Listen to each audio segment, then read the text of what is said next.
जय श्री राधे, जय श्री कृष्ण भक्तों। आप सभी को पुरुषोत्तम मास की हार्दिक शुभकामनाएं। आज हम सुनेंगे पुरुषोत्तम मास महात्म के 26वें अध्याय का पाठ सुनने से पहले हरि नाम का कीर्तन करेंगे, तो हाथ जोड़कर मेरे साथ बोलिए, हरे कृष्ण कृष्ण कृष्ण हरे हरे, हरे राम राम राम हरे हरे। बोलिए पुरुषोत्तम भगवान की जय। अब उद्यापन के पीछे व्रत के नियम का त्याग कहते हैं। वाल्मीकि मुनि बोले, संपूर्ण पापों के नाश के लिए गरुड़ ध्वज भगवान की प्रसन्नता के लिए धारण किए व्रत नियम का विधि पूर्वक त्याग कहते हैं। हे राजन, नक्त व्रत करने वाला मनुष्य समाप्ति में ब्राह्मणों को भोजन करावे और बिना मांगे जो मिल जाए उसको खाकर रहने में स्वर्ण दान करना। अमावस्या में भोजन का नियम पालन करने वाला दक्षिणा के साथ गोदान देवे और जो आंवला जल से स्नान करता है वह दही अथवा दूध का दान देवे। हे राजन, फलों का नियम किया है तो फलों का दान करें। तेल का नियम किया है अर्थात तेल छोड़ा है तो समाप्ति में घृत दान करें और घृत का नियम किया है तो दूध दान करें। हे राजन, धान्यों के नियम में गेहूं और शाली चावल का दान करें। हे राजन, यदि पृथ्वी में शयन का नियम किया है तो रुई भरे हुए गद्दे और चांदनी के सहित अपने को सुख देने वाली तकिया आदि रखकर सैया का दान करें। वह मनुष्य भगवान को प्रिय होता है। जो मनुष्य पत्र में भोजन करता है वह ब्राह्मणों को भोजन करावे। घृत चीनी का दान करे। मौन व्रती में स्वर्ण के सहित घंटा और तिलों का दान करे। सपत्नीक ब्राह्मण को घृत युक्त पदार्थ से भोजन करावे। हे राजन, नख तथा केशों को धारण करने वाला बुद्धिमान दर्पण का दान करें। जूता का त्याग किया है तो जूता दान करें। लवण के त्याग में अनेक प्रकार के रसों का दान करें। दीप त्याग किया है तो पात्र सहित दीपक का दान करें। जो मनुष्य अधिक मास में भक्ति से नियमों का पालन करता है वह सर्वदा बैकुंठ में निवास करता है।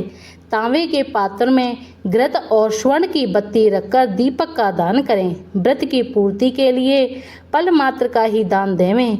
एकांत में वास करने वाला 8 घंटों का दान करें। वे घट स्वर्ण के हों या मिट्टी के, उनको वस्त्र स्वर्ण के टुकड़ों के सहित देवे और मास के अंत में छाता जूता के साथ 30 मोदक का दान करें और भार ढोने में समर्थ बैल का दान करें।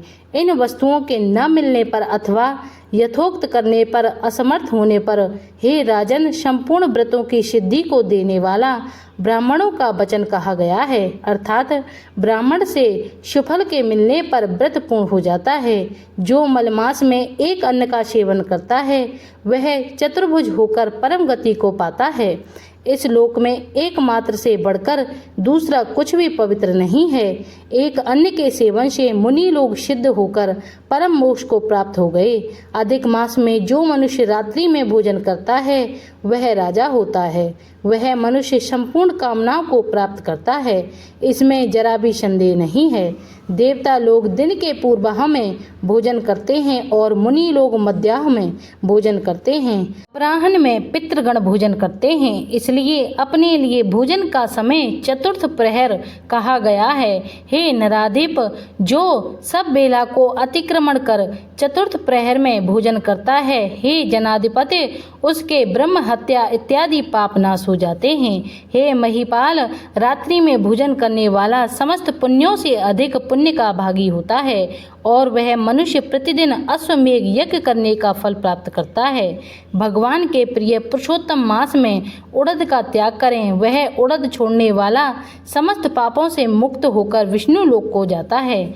जो पातकी ब्राह्मण होकर यंत्र में तिल प्रेरता है, हे राजन, वह ब्राह्मण तिल की संख्या के अनुसार उतने वर्ष पर्यंत रेवन नरक में वास करता है, फिर चांडाल योनि में जाता है और कुष्ठ रोग से पीड़ित होता है। जो मनुष्य शुक्ल और कृष्ण पक्ष की एकादशी तिथि में उपवास करता है वह मनुष्य चतुर्भुज हो गरुड़ पर बैठकर बैकुंठ लोक को जाता है और वह देवताओं से पूजित तथा अप्सराओं से सेवित होता है।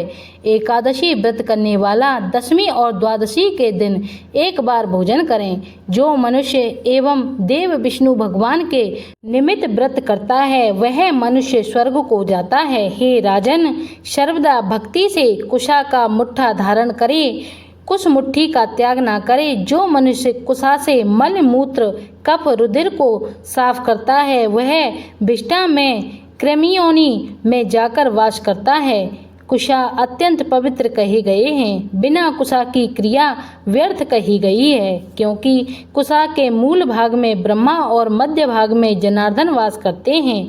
कुशा के अग्र भाग में महादेव वास करते हैं, इसलिए कुशा से मार्जन करें। शूद्र जमीन से कुशा को ना उखाड़े और कपिला गौ का दूध ना पीवे। हे भूपते, पलाश के पत्र में भोजन ना करें, प्रणव मंत्र का उच्चारण ना करें, यज्ञ का बचा हुआ अन्न भोजन ना करें, शूद्र कुशा के आसन पर ना बैठे, जनेऊ को धारण ना करें और वैदिक क्रिया को ना करें। यदि विधि का त्याग कर मनमाना काम करता है तो वह शूद्र अपने पितरों के सहित नरक में डूब जाता है। 14 इंद्र तक नरक में पड़ा रहता है, फिर मुर्गा, शुअर, बानर योनि को जाता है। इसलिए शूद्र हमेशा प्रणव का त्याग करें। हे भूमित, शूद्र ब्राह्मणों के नमस्कार करने से नष्ट हो जाता है।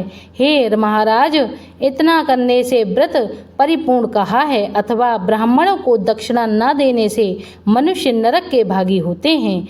व्रत में विघ्न होने से अंधा और कोढ़ी होता है। हे भूप, मनुष्यों में श्रेष्ठ मनुष्य पृथ्वी के देवता ब्राह्मणों के वचन से स्वर्ग को जाते हैं। हे भूप, इसलिए कल्याण को चाहने वाला विद्वान मनुष्य उन ब्राह्मणों के वचनों का उल्लंघन ना करे। यह मैंने उत्तम कल्याण को करने वाला, पापों का नाश, उत्तम फल को देने वाला, माधव भगवान को प्रसन्न करने वाला, मन को प्रसन्न करने वाला धर्म का रहस्य कहा है। नित्य पाठ करें। हे राजन, जो इसको हमेशा सुनता है अथवा पढ़ता है वह मनुष्य उत्तम लोक को जाता है, जहाँ पर योगीश्वर श्री हरि भगवान वास करते हैं। इसी के साथ 26 अध्याय संपूर्ण। यही थी आज की वीडियो। उम्मीद है वीडियो आपको पसंद आई होगी। ऐसी ही धार्मिक कथाएं और वीडियो देखने के लिए हमारे चैनल सनातन प्रीति को लाइक, कमेंट, शेयर और सब्सक्राइब जरूर करें। जय श्री राधे, जय श्री कृष्ण, जय पुरुषोत्तम भगवान।